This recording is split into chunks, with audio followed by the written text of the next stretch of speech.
Dari judul tersebut saya mempunyai latar belakang masalah, yaitu pabrik tahu menghasilkan limbah cair yang dapat mencemari lingkungan yang mengandung air, protein, lemak, serat kasar, serta abu, dan limbah ini dapat menimbulkan pencemaran lingkungan dan masalah sanitasi.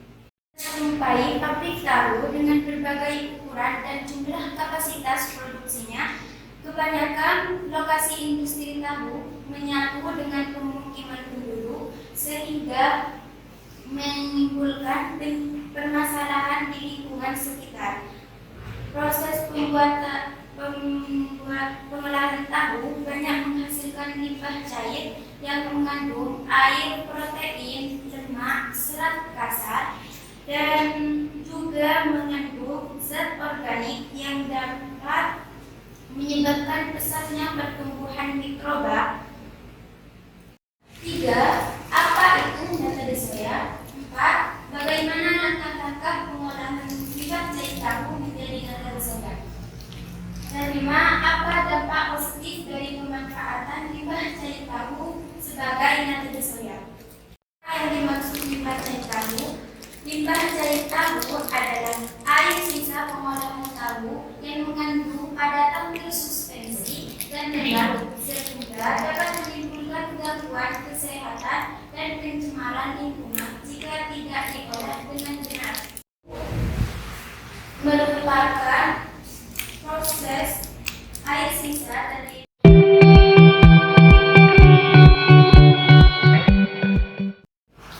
Baik, pertanyaan yang pertama, karena saya dulu waktu praktek kerja lapangan juga membahas terkait analisis COD, BOD, TSS, dan pH ya.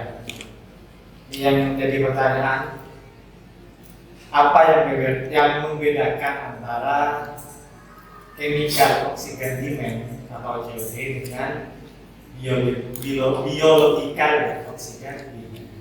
Apa bedanya COD dengan BOD terhadap limbah cair tahu?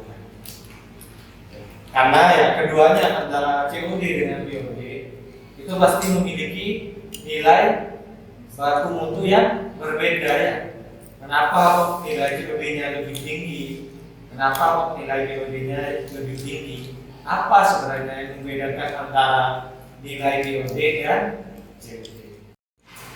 Kalau BOD yang menunjukkan jumlah oksigen yang diperlukan untuk mengoksidasi zat organik dalam limbah. Mengoksidasi.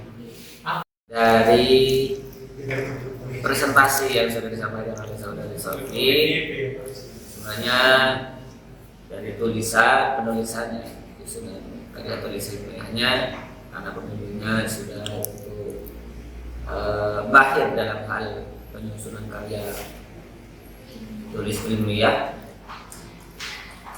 Dan yang ingin saya tanyakan sebenarnya tadi itu tersirat di pikiran saya ketika saya melihat di PPT itu ada salah satu unsur atau bahan yang dicampurkan untuk proses pembuatan nata soya itu sendiri, yaitu urea. Nggak tahu karena dari segi jurusan saya nggak terlalu paham terkait tentang kimia, yang unsur-unsur kimia dan sebagainya.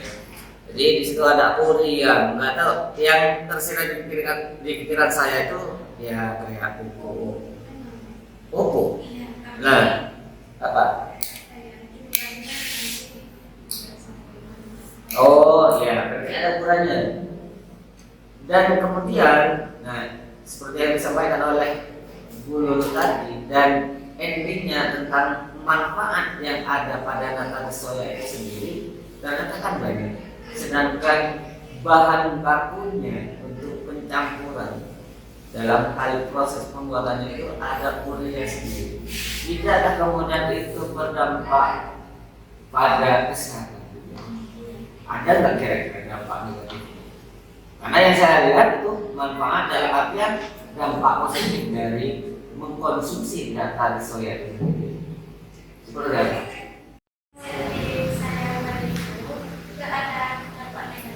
Tidak ada. Lah kok tadi ada katanya? Ya tentu dalam hal produk ada negatifnya. Tapi saran jangan dikasih misalkan kayak Terkait penjelasan urea ya dalam pembuatan nata desoya. Sebenarnya ini berbeda dengan urea yang biasanya digunakan oleh petani sebagai pupuk ya. Karena di urea yang biasa digunakan sebagai nata desoya itu namanya urea food grade. Nah, food grade ya. Food itu kan makanan ya. Artinya kita tidak menggunakan urea yang digunakan sebagai pupuk ke tanaman ya. Dari harganya memang kalau urea food grade itu 1 kilonya 100.000. Kalau urea di pertanian itu harganya 3.000 sampai 5.000. Nah, artinya jarak antara harga urea food grade dengan urea yang biasa digunakan pertanian itu sudah beda jauh. Nah, artinya pembuatan nata de coco ini aman karena ya urea yang digunakan kalau di pembuatan nata de soya itu ada embed-embed food grade-nya.